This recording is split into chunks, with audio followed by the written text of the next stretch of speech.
Welcome back to the Real News Network. I'm Paul Jay at our studio in Washington, D.C. Our special guest today is Helen Thomas. Helen Thomas has been a member of the White House press corps for over 58 years. She's covered every president since John F. Kennedy. She was the first female officer of the National Press Club, first female member and president of the White House Correspondents Association, and in 1975 she was the first female member and later became the president of the Gridiron Club. She's written 5 books. Her latest, with co-author Craig Crawford, is Listen Up, Mr. President, Everything You Always Wanted Your President to Know and Do. So go back to your first days at the White House, a young woman showing up to cover the White House. How were you greeted by your male counterparts? Well, there was a lot of discrimination against women per se, but once you were in the press corps, they sort of tolerated you, I should say. But in that time, there were only about 5 women who covered the White House regularly. I was the first wire service woman, which meant 24/7, where you there all the time on the body watch. But I couldn't belong to the National Press Club because I was a woman, and that went for all the news women. And we had to fight, really fight. When Khrushchev was coming to town, we knew that the State Department always located the president and vice presidents and kings who would come to town for 3 or 4 days, come to the White House and so forth.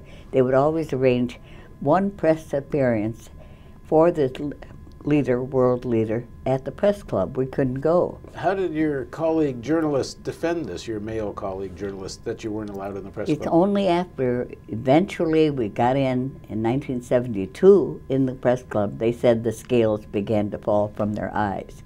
But they defended. They had some real Neanderthals in the club, I mean, who thought that women should not be there. It was really a struggle. But the feminist movement, everything helped, and we fought. And they finally, I think, felt really ashamed of themselves.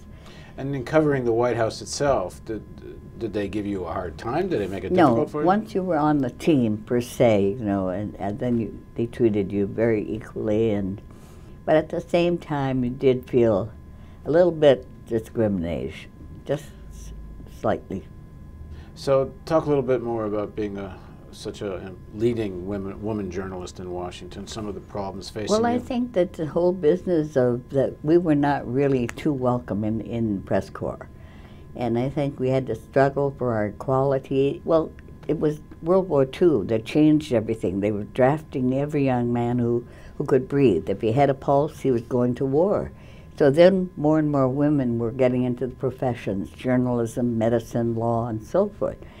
And 8 women were in the press, in UPI, United Press International, when the war started, and they hired women to replace the men. And I was sort of low person on the totem pole. What year did you begin? I went in 1943 in the United Press. And I had worked as a sort of a copy boy on Washington Daily News, which is now defunct. Anyway, the women, 8 women were fired right after World War II on the premise that all these young men working for $20 a week or $24 a week would want to come back to their old jobs. By this time, they had been in war. They were colonels, captains, majors, and so forth. And they learned about the chip, and they learned about all these new innovations. They weren't about to come back to UPI. But meantime, all the women had been fired. I was hiding under a desk, and they didn't get me. So anyway, then they began to hire women again. So we've had our ups and downs.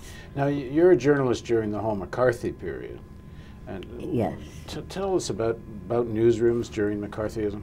Well, I was in the office most of the time. I was not out covering White House. But there was a whole sense of fear in the country, and more markedly in Washington. Everybody felt who were a little to the left and liberal were on target. And even, I think, the top side were very worried, like even the president and all the cabinet people, everyone felt they were going to be accused. It was a very terrible period. And I just think we were lucky to have some courageous people in the Senate who censored McCarthy, and that was the beginning of the end for him. Edward Murrow's statement was very he important. Was tremendous. Did you know Murrow during that time? I didn't know him, but I knew certainly he was big in a sense of journalism. Everything that he contributed was so great. So when did you say things started to change in the early 70s for women in the profession? Well, what happened? The whole feminist movement, I think, was very much a part of that.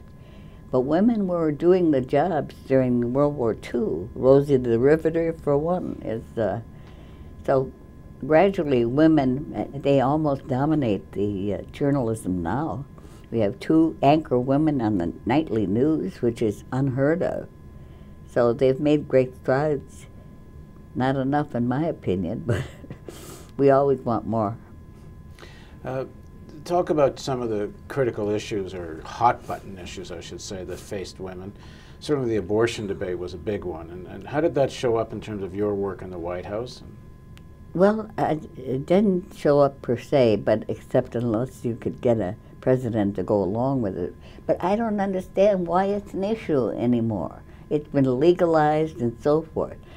Who are these men who are trying to intrude on our lives? I think it's an individual choice. Why aren't people against war? Have you found, in terms of substance, the way women report on the White House and men, is there any difference? Or is it really just a political, ideological issue that some women report this way the same way men do? I think they report the same way. News is news. Facts are facts. I don't see any difference. Do you find women more substantively taking up some of the issues like war than men, or not? No. I mean, you kind of stand, certainly in the White House press corps, you kind of stand alone here, male or woman. I haven't seen any women, but I think they have to play ball. I don't fault them for what they are. I write an opinion column, so I have more privilege. But I hope they're against war. This wanton killing of Afghans and Iraqis, what did they do to us? They had a bad leader, so therefore we go halfway around the world to kill them.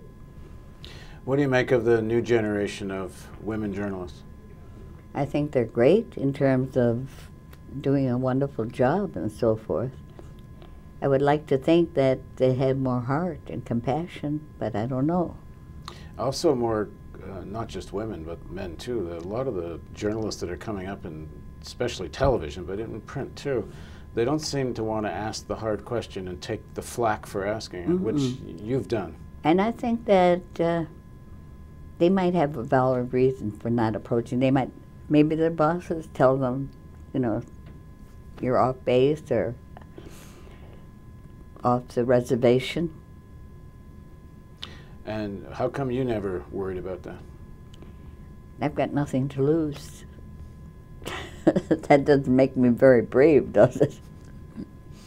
Thanks for joining us. And thank you for joining us on the Real News Network.